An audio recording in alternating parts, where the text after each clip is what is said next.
A paz do Senhor, meu querido irmão, a paz do Senhor, minha querida irmã. Que alegria estarmos mais um dia aqui para estudarmos a palavra do Senhor. Aqui quem vos fala é o evangelista Joel Ramos e hoje nós daremos continuidade ao segundo capítulo de 1 Reis, mais precisamente do versículo 13 ao versículo de número 27. Vamos então estudar a palavra do Senhor? Os versículos que nós estudaremos hoje dizem o seguinte, versículo 13. Então Adonias, filho de Agite, foi até Batseba, mãe de Salomão, e ela perguntou, é de paz a sua vinda?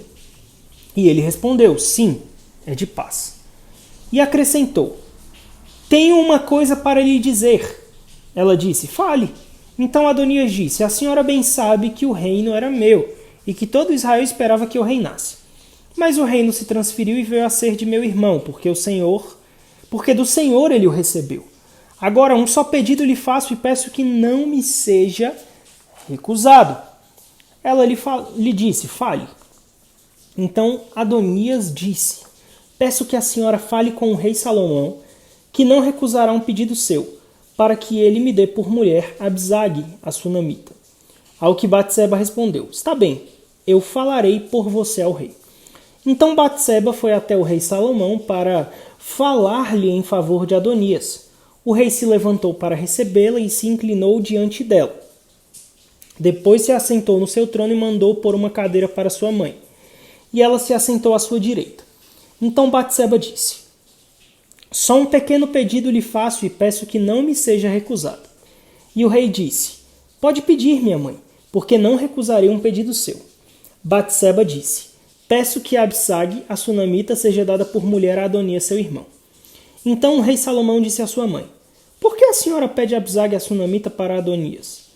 Peça também para ele o reino, porque é meu irmão mais velho. Sim, para ele e também para o sacerdote Abiatar e para Joabe, filho de Zeruia. E o rei Salomão jurou pelo Senhor, dizendo, que Deus me castigue, se Adonias não falou esta palavra contra a sua própria vida. E agora, tão certo como vive o Senhor, que me estabeleceu e me fez assentar no trono de Davi, meu pai, e me edificou casa, como tinha dito, Adonias morrerá no dia de hoje. E o rei Salomão enviou Benaia, filho de Joiada, para atacar Adonias. Ele o atacou e foi assim que Adonias morreu.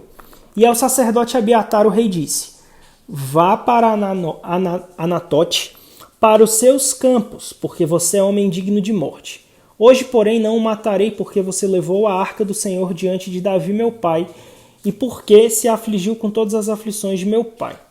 Salomão expulsou Abiatar para que não mais fosse sacerdote do Senhor, cumprindo assim a palavra que o Senhor tinha dito a respeito da casa de Eli em Siló. Queridos, no nosso último áudio, nós vimos que o rei Salomão tinha pronta uma lista de coisas importantes a fazer, que eram tratar de Joabe e de Simei, recompensar os filhos de Barzilai e construir o templo. Porém, nós percebemos que, mais uma vez, o pivô de uma grande crise no reino foi gerada pelo seu irmão Adonias. A gente percebe que Salomão, ele havia usado de bondade, como nós vimos no nosso último áudio com Adonias, e aceitado sua sujeição ao novo regime. Mas, apesar de saber, sem dúvida, que o irmão era um homem enganador, preparado para atacar novamente,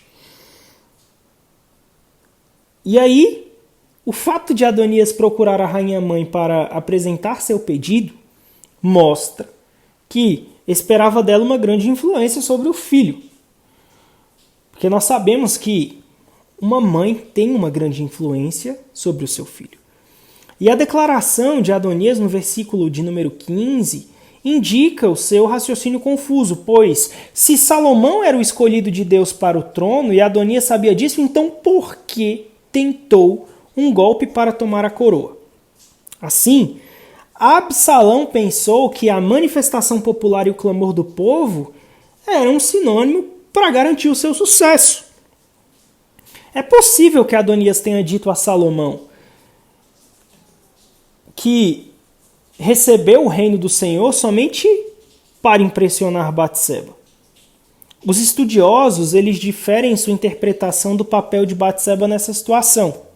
Alguns dizem que ela foi extremamente ingênua ao transmitir o pedido a Salomão. Porém, como nós vimos anteriormente em outros áudios, a rainha-mãe já havia demonstrado ser uma mulher corajosa e influente. É bem provável que suspeitasse de outra conspiração, pois sabia que ter a esposa ou a concubina de um rei era prova de possuir o reino.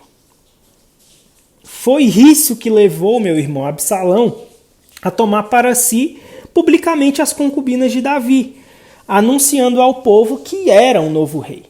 É difícil acreditar que a mãe do rei desconhecesse esse fato.